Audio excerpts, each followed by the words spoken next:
कि राजा मारने के बाद भी ईरान जिंदा है, बट ऐसी फीलिंग आ नहीं रही यूएस जीत गया. In this whole game of Iran war, if there is one winner, that is China. Sir पुरानी जब हिस्ट्री बुक्स पढ़ते थे और जब वॉर्स को देखते थे तो ये होता था कि पहले तो ऑन ग्राउंड ही वॉर्स लड़ी जाती ना, किसी के पास टैंक आ गया और किसी ने किसी का राजा मार दिया, महाराजा मार दिया, तो बोलते थे जीत गए. अब तो नैरेटिव्स की स्टोरी है सारी. बट सर यूएस ईरान में ईरान का राजा मार देते हैं and very logically like any simple common man कि ठीक है भाई यूएस जीत गया, बट ऐसी फीलिंग आ नहीं रही यूएस जीत गया. राजा मारने के बाद भी Iran is hitting back.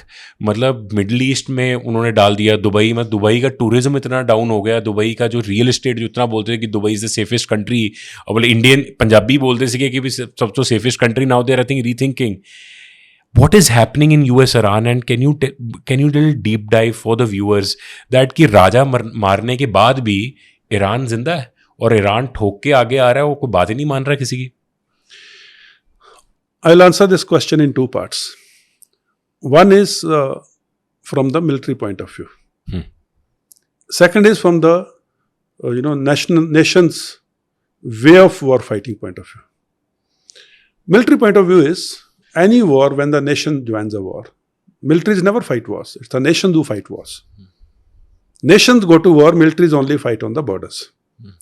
So nation has a political aim before they enter a war. That political aim is decided, okay, this is the political aim we want to achieve. And the end state is decided that if we achieve this end state, that means A, B, C, D is achieved, that means our political aim would have been achieved. And once the end state is achieved, then is the exit strategy, which is also decided along with the political aim. कि ये लड़ाई हमने and state ये हो जाएगी, फिर हमने इस लड़ाई से एग्जिट कैसे करना है. And this is more relevant when there is a overseas war like what's happening in Iran, कि उस एरिया से हमने एग्जिट कैसे करना है, उस जीती हुए एरिया को हमने किस स्टेट में छोड़ के जाना है, किसके हक में छोड़ के जाना है, किसके कंट्रोल में छोड़ के जाना है, उसके ऊपर फिर रिमोट से या फिजिकली कैसे कंट्रोल करना है, उसके बाद में एग्जिट करना है. Now this is how the nations enter a war. Political aim, and state, exit strategy. ठीक है जी. Now from political aim, once this is given, flows the military aim. Military को बोला okay, ये मेरा political aim है, we have to achieve this. Military defines their own aim. From the military aim comes out the military strategy. That means how they are going to strategize the military assets, resources, army, navy, air force, missiles, space, cyber, this, that, nuclear, and how they are going to win this war and achieve the end state. From the military strategy flows military operations. Okay, this formation from this side, this from this side. On D1 we do this, D2, D3, D5, 21 days, 28 days, 3 weeks, 4 weeks, military operations. And then they say, okay, we would have achieved the end state by so and so time. Everything flows from political aim. What happened in US-Israel-Iran war?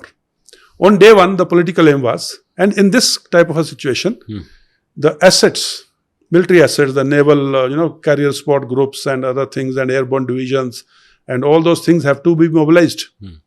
They have to come and, locate in this area, be available for operations as per the political aim, military operation, military strategy. So they analyzed the whole thing. They moved the whole armadas and the forces.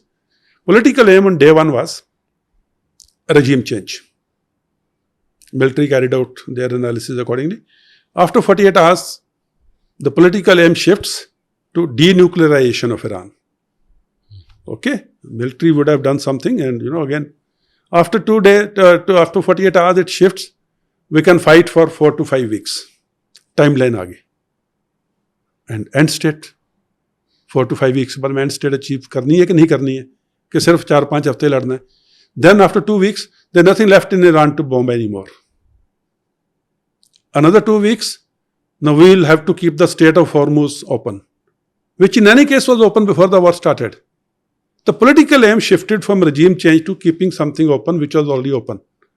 How do we expect the militaries to catch up with this shifting of goalpost? And that is where the military assets which 82nd Airborne Division was brought in. They're sitting there to have troops on ground or boots on ground. never launched. Because अभी state of Hormuz खोलनी है, अभी वो regime change पीछे रह गया. Then internal uprising will happen. Internal uprising के लिए there are certain preconditions. There has to be a leadership, there has to be a structure, there has to be a political base, and there has to be incentive and financing of internal uprising. Iran में last 47 years में there is no opposition, there is no infrastructure, there is no leadership, there is no district level, state level, national level leadership or hierarchy of opposition. Then Kurds will do the internal uprising. If you look at the demographic map of Iran, Kurds in the northwest are there only in a very tiny strip of land. Now, those people cannot do uprising in the whole of Iran, which is mostly Shia. There are other ethnicities. No leadership. Son of Shah of Iran sitting in UK or some other place is tweeting every 7-8 days.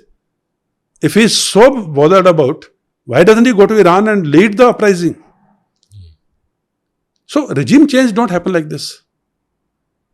And now, without boots on ground, you can't overthrow a government. And for the benefit of your viewers, Iran is not like Iraq, Kuwait, Bahrain, Qatar, or Saudi Arabia deserts. Iran is a mountainous bowl. Very rugged mountainous bowl with desert inside. Mainland, where the temperature rises to 60 degrees during summers, and summers are coming. To cross those mountains, physically capturing them, is a Herculean task. There is no sport base within Iran. There is no logistics base within Iran. There are no airstrips which you can operate your aircraft from. How do you support logistically your forces which have gone in? So that is for the military aspects of it. Now coming to the way nations prepare for war. America, we all know, have n number of contingencies across the world. North Korea, Taiwan, Afghanistan, Iran, Cuba, Venezuela, Greenland, and what have you. Now, American military is looking at all these contingencies and many more. I have not even spoken of China and Russia. Many more all the time. They are wargaming it. So, if there is a military which is looking at 20, 30, 40 contingencies, and they don't even know kab honi hai wo, how much focus do you think they can have on each?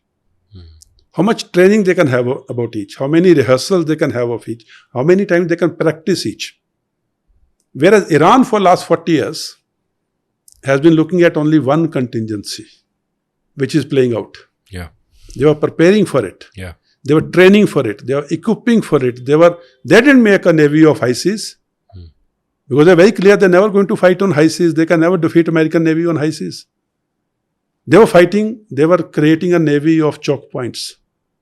They were creating the torpedo boats to fight on choke points on the water. They were creating missiles. They were creating drones. They were creating air defense. And they were prepared for this war, and they were preparing for this war for 40 years. They're preparing only for this war, which is now happening on ground. And they knew the strikes will happen, the leadership Raja marega. They had worked out this. They have 31 headquarters of IRGC, Islamic Revolutionary Guard Corps. 31 of them are capable of operating independently. They knew their electronic warfare, their communication will be killed. They were prepared, designed, equipped, trained to fight an isolated war. And they're doing it. They knew that, the Daisy cutters and B-2 bombers will destroy their tunnels. Their capability to destroy 60 meters, 200 feet. They have tunnels under the mountains at 500 feet depth. They have cities, the missiles based in that. Nobody can touch those storage places. So they knew exactly how the war is going to go out. It's like a leopard chasing a deer. Leopard is only looking for today evening's meal. Deer is looking to survive. उसकी जिंदगी का सवाल है, उसके सिर्फ शाम के खाने का सवाल है. Who do you think will run better? Deer, 100%. So that's exactly what's happening. तो नैरेटिव क्या हो रहा है सर अभी? What's the narrative? नैरेटिव देखो, नैरेटिव में नैरेटिव चलते हैं. नैरेटिव ये होता है कि You can say, I won the war. But Yeah. today's warfare, today's social media, electronic media, internet, people are asking questions. They are only asking. Like I said, political aim is shifting. So what defines you winning the war? Does it mean regime change? It's not happened. So technically you are not won. Was it denuclearization of Iran? That's not happened. So technically you are not won. The internal revolution, has it happened? No. So technically you are not one. And now if you say कि state of Hormuz mutually agreeable conditions पे open कर देंगे, पहले open था. वो तो पहले open था. Now that will be declared as victory. But does it mean victory? And the war which has implications for the whole world. Your cameraman was not getting the gas cylinder. Yeah. What was his mistake? Why was he made to undergo that pain? Now, of course, it has got streamlined. Because initial panic, the stock market people have lost so much of money. Stock markets are going like this, either way. One tweet and market goes down, another tweet the market goes up. Yeah. The only person who makes the tweet knows कि उससे 15 minute पहले क्या करना है. So the whole world is getting impacted by the war. Shifting sands is a concept in this region. Is this war being fought on the concept of shifting sands? And is this war, which is impacting the whole world, taking world along? Is this war taking UN along? Is this war taking EU along? Is this war taking NATO along? Is this war taking otherwise allies along? Then whose war is it anyway? And what are we achieving